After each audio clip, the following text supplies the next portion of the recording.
Halo, selamat pagi adik-adik. Gimana nih kabarnya nih? Kita udah masuk di bulan Desember. Kita udah siap-siap dong. Adik-adik juga kakak yakin pasti udah siap-siap untuk menyambut sebuah hari spesial di bulan Desember.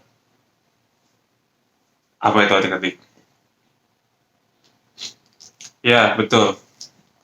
Kita akan bersama-sama menyambut kelahiran Tuhan Yesus di tanggal 25 Desember.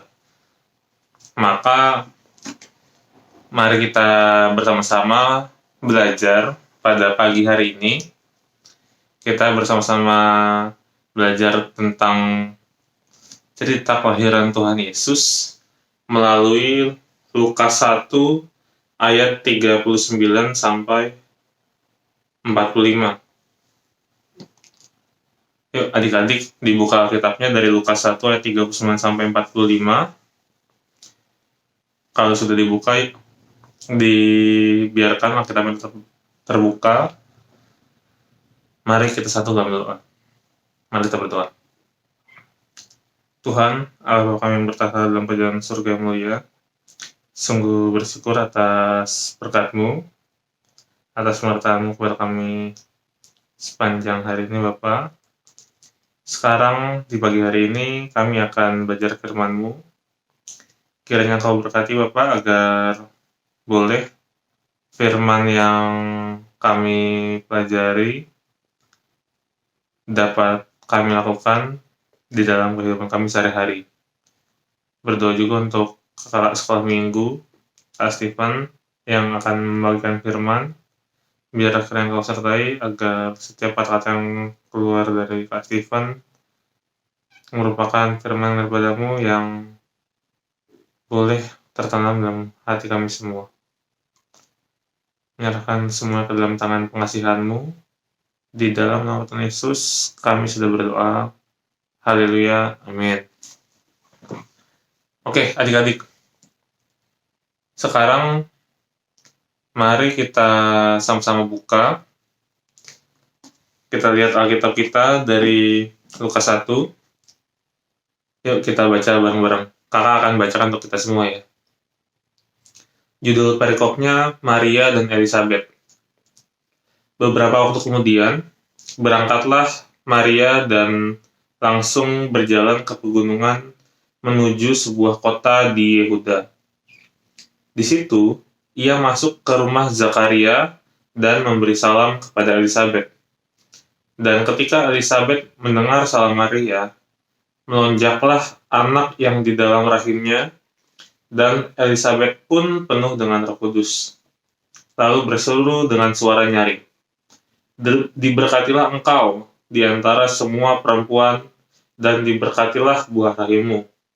Siapakah aku ini, sampai ibu Tuhanku datang mengunjungi aku? Sebab sesungguhnya, ketika salammu sampai kepada telingaku, anak yang di dalam rahimku melonjak kegirangan. Dan berbahagialah ia yang telah percaya, sebab apa yang dikatakan kepadanya dari Tuhan akan terlaksana." Oke adik-adik, cerita kita pada pagi hari ini mungkin kita akan bolak-balik ya. Adik-adik mungkin juga banyak yang sudah familiar, sudah sering mendengar tentang cerita ini. Cerita ini bersambung dan kita nggak bisa melihat perikop ini berdiri sendiri. Nanti kita akan balik, kita akan sama-sama melihat tentang pemberitaan tentang kelahiran Tuhan Yesus, dan juga kita mengenal siapa sih sebenarnya Maria dan Elizabeth ini, dan apa sih yang bisa kita pelajari pada pagi hari ini. Oke, adik-adik mungkin udah tahu. Di sini ada dua tokoh nih. Yang pertama ada Maria, yaitu ibu dari Tuhan Yesus. Yang kedua ada Elizabeth. Ini adalah ibu dari Yohanes Pembaptis. Kalau adik-adik ingat, Yohanes Pembaptis ini dilahirkan dengan orang tuanya ada dua orang. Ayahnya itu namanya Zakaria, seorang imam. Adik-adik bisa melihat itu di ayat di Lukas 1 ayatnya yang kelima. Itu dari rombongan Abia, namanya Zakaria. istrinya ini dari keturunan Harun, namanya Elizabeth. Jadi ibu dari Yohanes Pembaptis itu adalah Elizabeth dan ayahnya adalah Zakaria. Sementara Maria, ya adik-adik tahu lah ya, ibunya adalah ibu dari Tuhan Yesus adalah Maria, dengan ayahnya dari Tuhan Yesus adalah Yusuf. Nah, apa sih yang menjadi keunikan dari kedua orang ini? Yang pertama kita lihat dari sisi Maria. Kalau ada kali lihat, di sini cerita dimulai di ayat 39. Beberapa waktu kemudian berangkatlah Maria dan langsung berjalan ke pegunungan menuju sebuah kota di Yehuda.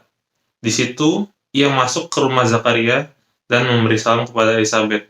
Nah, adik-adik, mungkin ada adik bertanya-tanya, kenapa sih tiba-tiba kok Maria ini langsung menuju ke rumah Elizabeth?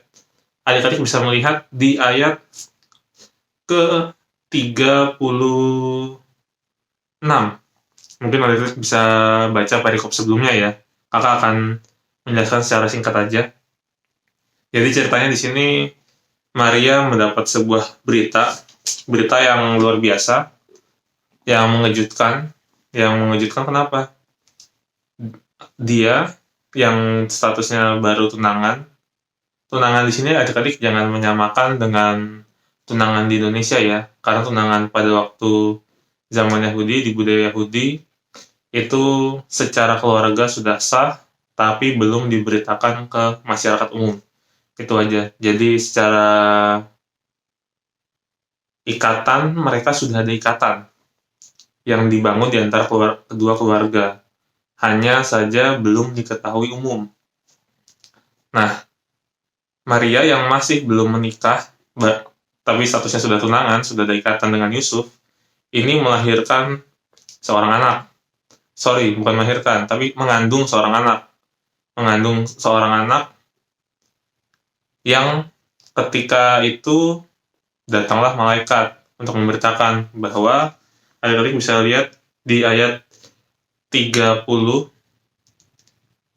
itu jangan takut hai Maria sebab engkau beroleh kasih karena di hadapan Allah. Sesungguhnya engkau akan mengandung dan akan melahirkan seorang anak laki-laki, dan hendaklah engkau menamai dia Yesus. Ia akan menjadi besar dan akan disebut anak Allah yang maha tinggi. Nah, jadi adik lihat, dia yang masih bertunangan statusnya diberitakan oleh malaikat bahwa dia akan mengandung seorang anak laki-laki, dan itu dari Allah. Padahal waktu itu statusnya Maria tidak bernazir atau tidak diceritakan bahwa dia melakukan sebuah nazar kepada Allah. Tapi dia akan mengandung seorang anak laki-laki yang maha kudus, yang dari Allah.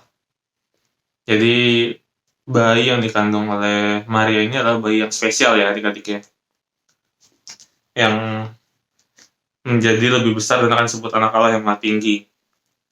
Nah, di sini keterkejutan Maria, dan Maria menguji malaikat itu, malaikat 34, bagaimana hal itu mungkin terjadi karena aku belum bersuami. Di sini Maria berbicara, sebenarnya kan aku belum melakukan sebuah hubungan suami istri yang sah, terus dari mana aku hamil, kan aku belum bersuami. Nah, kalau dilihat, ini bukan berarti Maria hamil di luar nikah atau hamil tanpa ikatan.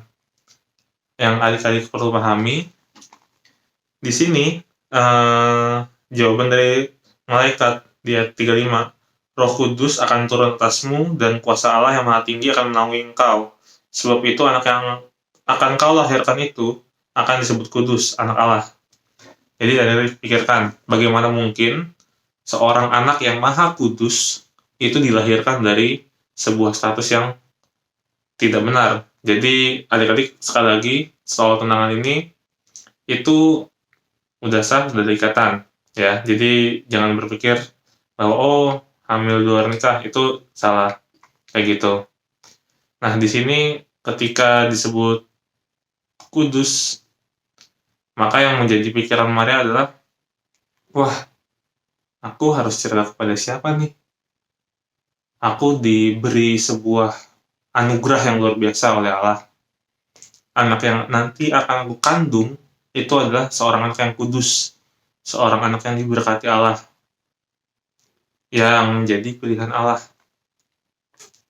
Nah, bagaimana cara aku mempertanggungjawabkan apa yang menjadi anugerah Allah ini? Itulah mengapa alasan dia mengunjungi Elizabeth di ayat ke-36. Dan sesungguhnya Elizabeth, sanakmu itu, ia pun sedang mengandung seorang anak laki-laki pada hari tuanya, dan inilah bulan yang keenam bagi dia, yang disebut mandul itu. Sebab bagi Allah tidak ada yang mustahil. Jadi, kalau adik-adik lihat, ini malaikat mengatakan kepada Maria, itu sanakmu itu, sepupumu itu, dia itu juga mengandung juga nih. Sanakmu itu mengandung juga nih.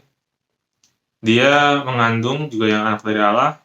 Maka di situ Maria mengambil keputusan, kalau dari lihat di ayat 39 dan 40, dia ke rumah Elizabeth. Patut adik-adik ketahui, si Maria ini, dia sudah di usia yang siap menikah lah ya.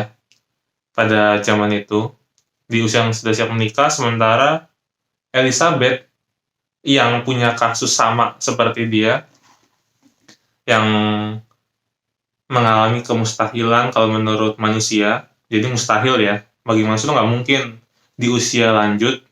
Kalau di usia lanjut mungkin sudah di atas masa kesuburan ya. Mungkin adik-adik yang kelas 8 itu belajar tentang masa ke menopause. Jadi mungkin di kisaran di atas umur 40 tahunan, 40-50 tahun. Dan patut adik ketahui, di masa itu sangat sulit dan hampir mustahil untuk mengandung, apalagi melahirkan. Sungguh berbahaya. Tapi karena ini anak nazir, anak yang dijanjikan Tuhan kepada Elizabeth, maka disebut tiada mustahil bagi Tuhan. Maka di sini sebenarnya Maria dan Elizabeth ini punya sebuah kesamaan nih. Kesamaannya apa sih? Yang pertama, mereka diberi anak laki-laki yang dari Tuhan. Anak yang spesial.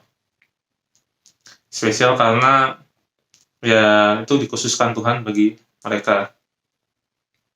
Yang kedua, status untuk mengandung anak tersebut itu bagi manusia itu sebuah kejadian yang luar biasa.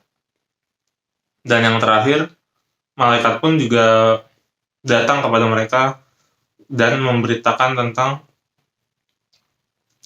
rencana kelahiran bayi mereka. Jadi ada sebuah pengalaman rohani, ada sebuah pengalaman spiritual yang mendampingi proses mereka mengandung menuju kelahiran bayi mereka. Yang adik-adik perlu pahami, ada perbedaan antara Maria dan Elizabeth. Perbedaannya apa? Yang pertama, Elizabeth sudah berusia lanjut, jadi secara pengalaman rohani pun dia sudah lebih banyak, karena dia sudah, kalau dari lihat di ayatnya yang ke-36, itu udah mengandung 6 bulan. Udah mengandung 6 bulan, dan yang kedua, Elizabeth ini juga bukan orang sembarangan. Adik-adik ingat di perikop sebelumnya, di pasal 1 ayat 5 dan seterusnya, bahwa Elizabeth ini adalah istri dari Imam Zakaria. Seorang yang hidupnya kudus dan tidak bercela di hadapan Allah. Jadi secara tidak langsung, ada perbedaan umur dan perbedaan pengalaman rohani antara Elizabeth dengan Maria. Dan di sini Maria datang kepada Elizabeth itu untuk curhat nih, untuk berbagi rasa. Jadi di sini antara Elizabeth dan Maria yang umurnya cukup jauh, terlalu jauh. Satu udah berusia lanjut di atas 40-50-an tahun, mungkin bisa sampai 60 tahun. Dibandingkan dengan Maria, mungkin bisa beda umurnya bisa 20-30 tahun lah perkiraan. Jadi bayangkan dengan perbedaan sejauh itu, kenapa sih Maria mau menempuh perjalanan jauh seperti itu? karena ada kekhususan pengalaman. Yang pertama, yang adik-adik perlu pahami, yang bisa memahami problem Maria tuh, problem di sini lebih karena sebuah tanggung jawab ya adik-adik ya. Wah, aku dianugerahkan seorang anak laki-laki yang spesial dari Tuhan, yang sampai malaikat pun memberitakan kelahirannya. Yang tahu tuh cuma 3 orang pada waktu zaman itu di dunia, yaitu Yusuf, suaminya dari Maria, yang kedua Zakaria, suami dari Elizabeth, yang ketiga Elizabeth sendiri, yang mengandung Yohanes Pembaptis. Itulah mengapa Maria menempuh perjalanan yang cukup jauh dan melalui daerah pegunungan. Mungkin jaraknya bisa melampaui 80 km kalau dilihat di peta Alkitab, dari Nazaret ke sebuah kota di Yehuda yang melalui pegunungan. Itu kalau ditarik garis lurus 80 km itu setara dengan adik-adik bolak-balik Jakarta Bogor. Kayak gitu. Itu adik bisa bayangkan sejauh itu ditempuh perjalanan Maria, dan waktu itu nggak ada mobil loh ya. Jadi waktu itu perjalanannya masih pakai transportasi yang bukan mesin. Tapi dia memang mencari orang yang bisa memahami kondisi itu. Di sini kita lihat proses mereka untuk saling berbagi pun bukan sekali datang. Kalau dari lihat ketika Maria datang ke situ di ayat 41, dan ketika Elizabeth mendengar salam Maria, melonjaklah anak yang di dalam rahimnya, dan Elizabeth pun penuh dengan Roh Kudus. Jadi bayi di dalam kandungan Elizabeth itu tahu, dan itu tuh tahu kalau ini bayi spesial juga nih yang dianugerahkan Allah. Dan langsung Elizabeth penuh dengan Roh Kudus, dan dia langsung bersuara dengan nyaring. Jadi disambut dengan gembira ya adik-adik ya. Dan apa sih isi sambutannya? Diberkatilah engkau di antara semua perempuan, dan diberkatilah buah rahimmu. Siapakah aku ini? Sampai ibu Tuhanku datang mengunjungi aku. Sebab sesungguhnya ketika salammu sampai kepada telingaku, anak yang di dalam rahimku menunjuk kegirangan. Dan berbahagialah ia yang telah percaya, sebab apa yang dikatakan kepadanya dari Tuhan akan terlaksana. Jadi kalau diperhatikan, segala perkataan ini bukan perkataan sepenuhnya dari Elizabeth, tetapi ketika Elizabeth dipenuhi oleh Roh Kudus. Jadi bisa sampai tahu, ini ibu Tuhanku. Jadi anak yang dikandung oleh Maria, janin itu janin Tuhan. Dan proses mereka saling bertenggang rasa, saling berbagi rasa, saling curhat-curhatan deh bahasanya, itu nggak sebentar adik-adik. Kalau adik-adik lihat dari usia kelahiran usia mengandungnya Elizabeth yang ke-6 bulan, sampai 3 bulan lamanya Maria tinggal di tempat Elizabeth. Itu adik-adik bisa lihat di ayat 56. Jadi memang mulai proses adik-adik memperhatikan antara Maria dan Elizabeth yang umurnya berbeda jauh, tetapi karena disatukan oleh pengalaman rohani yang sama, oleh pengalaman spiritual yang sama, maka ya udah, mereka pun melalui proses itu. Maria dibimbing oleh Elizabeth yang lebih berpengalaman, dibimbing, Elizabeth ini lebih berpengalaman, bimbinglah Maria melalui masa ini. Tekanan yang dialami itu bukan tekanan sosial ya adik-adik ya, tapi lebih ke anugerah ini, tanggung jawab ini gimana nih mengembannya dengan sukacita. Itu dibimbing oleh Elizabeth melalui proses 3 bulan. Umur yang jauh itu pun tidak menjadi persoalan. Nah, apa sih berarti yang bisa kita pelajari adik-adik dari cerita pada pagi hari ini? Sebenarnya kita bisa melihat dari bagaimana Maria mencari Elizabeth ketika dia mau membagikan dan mau bercerita tentang pengalaman rohaninya. Umur yang jauh tidak menjadi halangan selama dia menemukan sebuah seseorang yang memiliki sebuah pengalaman yang sama, yang mirip, sebuah pengalaman yang bisa dipahami oleh lawan bicaranya. Jadi di sini Maria mencari orang yang mampu memahami apa yang dialami oleh dia. Dan dalam kasus ini adalah Elizabeth yang umurnya terpaut, bedanya itu ada 20-30 tahun, kisaran segitu. Yang kita bisa pelajari, ya ketika adik-adik memiliki pengalaman rohani atau pengalaman non-rohani, pengalaman yang adik rasakan sehari-hari, yang mungkin ketika adik-adik menceritakannya kepada keluarga, mungkin masih ada yang bisa menerima, ada yang mungkin menurut adik-adik kok kurang pas sih, kok kayaknya aku kurang bisa diterima ya ceritaku. Maka kita harus sama-sama belajar untuk bercerita kepada orang yang lebih dewasa. Mungkin kalau kepada kakak nggak bisa, kepada teman nggak bisa, adik-adik harus belajar berani menceritakan kepada orang tua atau guru sekolah minggu yang sekiranya dapat mampu memahami dan bertenggang rasa, mampu menerima, dan mungkin bisa bersama-sama mengalami perjalanan rohani itu bersama adik-adik. Di sini kakak-kakak sekolah minggu pun siap. Kakak dari GKP Seroja, mungkin kalau video ini ditonton bukan hanya dari GKP Seroja, mungkin dari gereja-gereja lain, GKP tempat lain, juga sama. Kakak yakin memiliki keyakinan yang sama bahwa kami kakak-kakak sekolah minggu siap untuk bersama-sama dengan adik-adik mengalami perjalanan rohani maupun perjalanan kehidupan bersama dengan adik-adik. Kita bersama-sama berbagi hidup. Tidak usah ragu dengan umur kakak yang kakak-kakak sekolah minggu yang mungkin adik-adik kok jauh banget sih kak, kayaknya segan deh aku bercerita, karena mungkin umur yang jauh itu bisa dipangkas, bisa dihilangkan perbedaan umur yang jauh ketika adik-adik menemukan kakak sekolah minggu yang bisa diajak bercerita.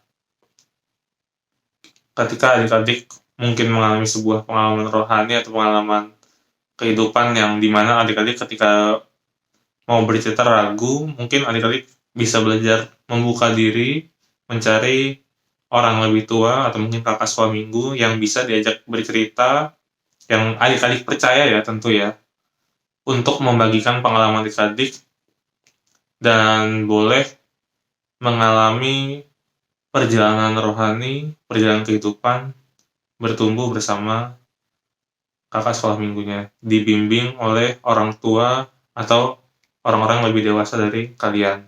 Jadi jangan ragu soal perbedaan umur yang jauh, nanti aku dianggap mengada-ada lagi, aku dianggap macam-macam lagi. Adik-adik nggak usah ragu tentang hal itu. Kakak yakin orang-orang yang lebih dewasa atau kakak-kakak sekolah minggu akan siap menemani perjalanan kehidupan dan perjalanan rohani adik-adik. Apabila adik-adik mendapatkan respon yang menurut adik-adik kurang sesuai dengan harapan adik-adik, adik-adik mungkin bisa mengamati, bisa melihat ke sekeliling siapakah kira-kira yang bisa berbagi kehidupan, berbagi cerita dengan adik-adik.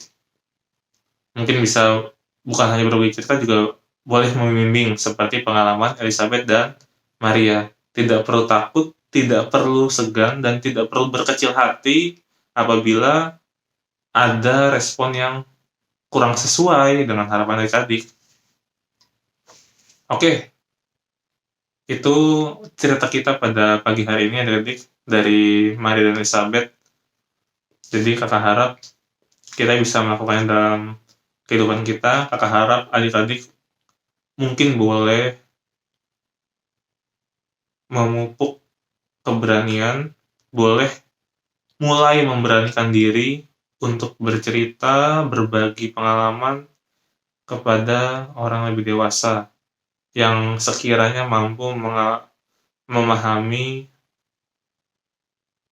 bagian kehidupan adik-adik itu, bagian cerita perjalanan rohani maupun perjalanan kehidupan dari adik-adik.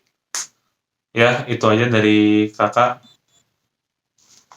Yuk, mari kita tutup ibadah pada minggu pagi ini. Mari kita bersatu dalam doa. Tuhan, Allah Bapa yang bertata di surga yang mulia, sungguh bersyukur Bapa atas berkat-Mu. Engkau boleh memberikan kami kesempatan untuk kami bersama-sama belajar dari Elizabeth dan Maria. Biarlah kiranya Engkau berkati Bapa agar kami boleh belajar dari Maria dan Elizabeth di tengah umur mereka yang memiliki perbedaan cukup jauh. Engkau tetap boleh memberikan keberanian kepada Maria untuk boleh menceritakan pengalaman rohaninya yang didapat dan menjalaninya, mengalami proses pendewasaan itu bersama dengan Elizabeth. Biarlah kami boleh mengalami proses pemberanian itu dan boleh berbagi pengalaman kami kepada kakak-kakak rohani kami atau orang tua rohani kami.